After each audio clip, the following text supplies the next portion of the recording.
flares will float. How long do you think they'll be floating for, Harvey? Do you reckon?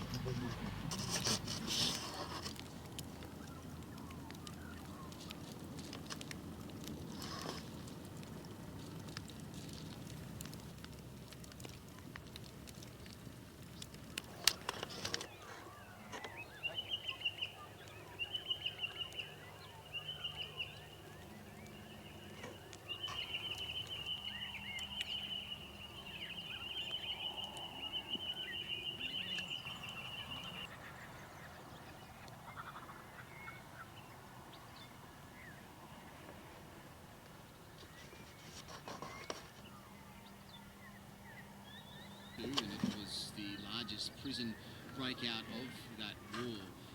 The prisoners of war, the Japanese prisoners of war detained in one of the compounds here, Compound B, were very unhappy that they were in captivity. They were essentially ashamed that they were being detained here, and it was a case of death for dishonour, really. So they decided that they would riot, and one night in the early hours of August 5th, 1944, more than 1,000 of the Japanese stormed or emerged from some huts on fire and with makeshift weapons, baseball bats, knives, for example, and stormed the perimeters of the compound and used blankets to try and get over the barbed wire fences. But then, of course, they had to contend with the heavy artillery fire by the Australian soldiers here.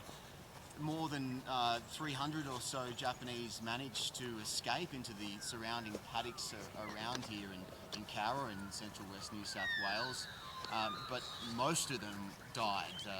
More than 230 Japanese died in the following days. They were all recaptured, the ones who survived, and 5 Australians caught up in the riot also died.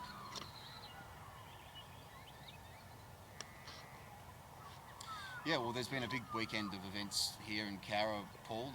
This morning was probably the highlight. It was kind of a reenactment of sorts. So a healthy delegation of Cowra locals and people from Japan were here on hand at the former P.O.W. site to mark the exact time that the breakout occurred 75 years ago. Private Alfred Rolls was on guard, on duty as a guard on the night of the morning of the breakout, and there's this amazing story of how one of the Japanese POWs came running towards Private Rolls, very scared, waving frantically, basically warning him in Japanese that there was going to be a riot, and Private Rolls fired 2 warning shots into the air, and basically it was crucial in warning his fellow Australian soldiers of the impending breakout. His son was on hand here this morning, Paul, basically to fire 2 shots into the air, just like his father did. His name was Gordon Rolls, and he says the experience was enormous.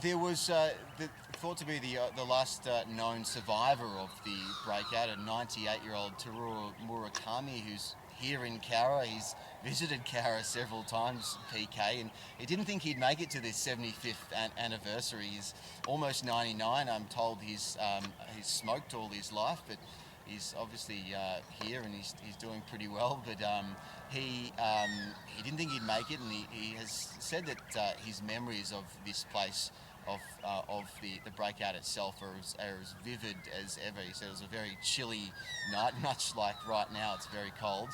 But interesting, just a quick one, Paul, that I know that Virginia said in the intro that it's one of the famous stories, but despite kind of many enduring signs around the town of the friendship that formed in the decades following the breakout between the people of Cowra and the Japanese, it seems like many people who have been influential in trying to maintain and build the connection, the relationship, say that the story probably isn't told as much as it should be. It's probably not known, say, as much as the bombing of Darwin, and so they're working really hard and have worked for many years to try and get the story of the Cowra Breakout told, because it was significant. It was an incredible part of our wartime history.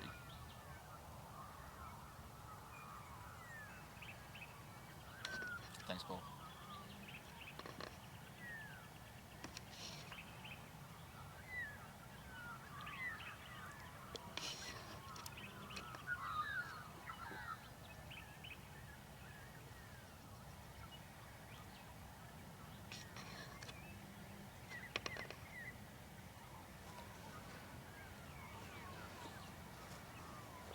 Thank you.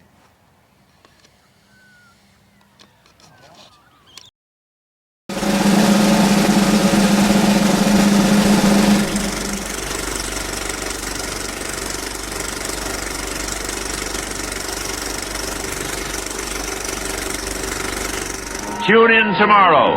Same bat time, same bat channel. Bye for now.